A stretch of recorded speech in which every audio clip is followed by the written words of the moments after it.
ng mataas na karangalan. Inihahatid ko po sa inyo si Yesha Maris S. Cadiz.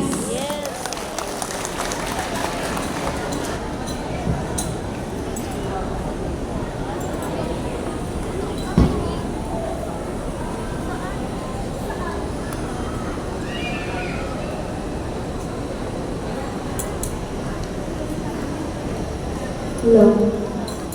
Sa ating po ang pinagpipitagalan mga panauhin, kagalang-galang ng punong Sol, Mayor Eric Olivares, sa ating mabait na kinatawa sa unang distrito, kagalang-galang Eric L. Olivares, Pandibisyong Tagapamanihala, Dr. Marisa L. Rosario, Session 5, Pangalawang Tagapamanihala, Ginang Sala D. Tesorero, Admin Officer 5, Dr. Del Apostol, Hepe ng Curriculum.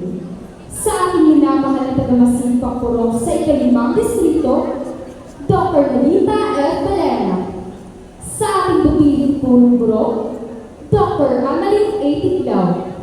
Sa ating aning masisipag na dalaguro, sa ating mga husay ng mga guro, sa ating mga mapag-arugang mga magulang, lalo higit sa aking mga magulang na sina Papa Mark Anthony M. Cadiz at Mama Richindoy S. Cadiz.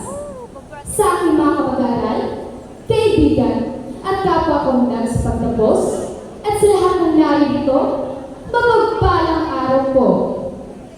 Bago ko ang lahat, nais ko po munang ipabot ang taus-puso kong pasasalamat. Unang-una na sa poong likha, sa lahat ng mga kaloob niyang piyaya. Talino, lakas, kalusugan, at mga pangunahing pangangailangan na ating natatanggap sa araw-araw.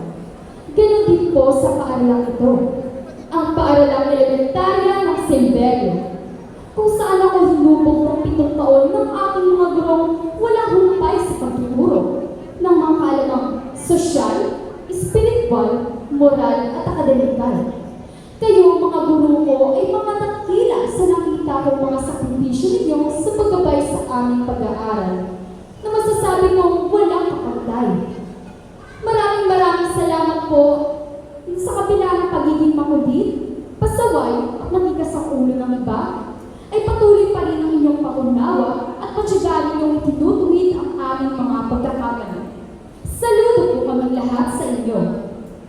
Sa aking mga mapagmahal na magulang, Mama, Papa, ipinagmamalaki ko po kayo at nagpapasalamat sa pagtataguyod sa aming pag-aaral. At sa lahat ng mga tao na naging bahagi ng aking buhay upang ako'y makapagtapos sa elementarya, sa aking mga kaibigan at kamag-aaral, maraming salamat sa maganda nating samahan na sasayang alaala sa 7 taon nating magkakasama. Heto na ang araw na ating pinakahihintay, ang makapagtapos sa elementarya. Haharapin naman natin ang mas maraming pang responsibilidad sa ating sekundarya at sa mga susunod pang hakbang sa pag-aaral. Ang pagiging matyaga, may determinasyon at disiplina, kalakip ang pananalig sa Diyos, ang magbibigay sa atin ng karangalang magagamit natin sa daming paroon sa ating edukasyon. Ang paksang henerasyon ng pagkakaisa, dadapay sa bagong Pilipinas, ay magsilbi nawa sa ating bilang hamon kung paano natin may mapakita ang tunay na pagkakaisa. Sa ating murang paunawa, ito ay magagawa natin kung tayo ay masunuri, magalang, at nakikisali sa mga gawain produktibo at kapakipakinabang sa ating paligid. Magagawa natin sa ating munting kakayahan na may pakita ng henerasyon natin ay may pagkakaisa para sa ating minamahal na bayan. May ang batang kabataang Gen Z na mas mapatatag ang ating pamilya, komunidad at bansa. Sabi nga, bansang magtata, batang magbansa.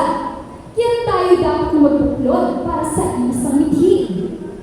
Paano natin ito may sasagawa? Simulan natin ang mga positibong adhikain para makamit ang tagumpay sa darating na bukas.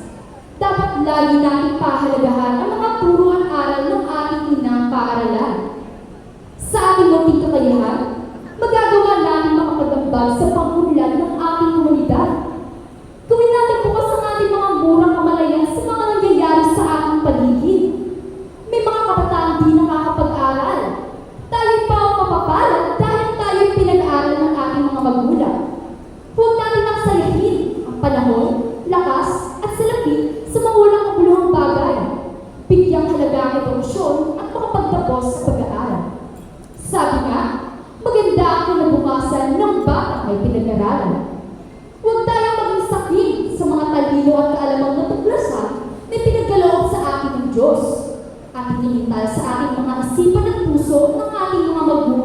guro.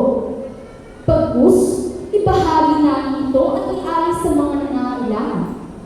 Naway sama-sama natin marating ang lahat ng ating minimithi at maging matagumpay at mabunga sa larangang ating napili sa ating pagyati.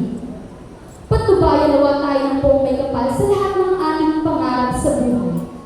Muli, maraming salamat. Magandang umaga po at mabuhay Batch 2025!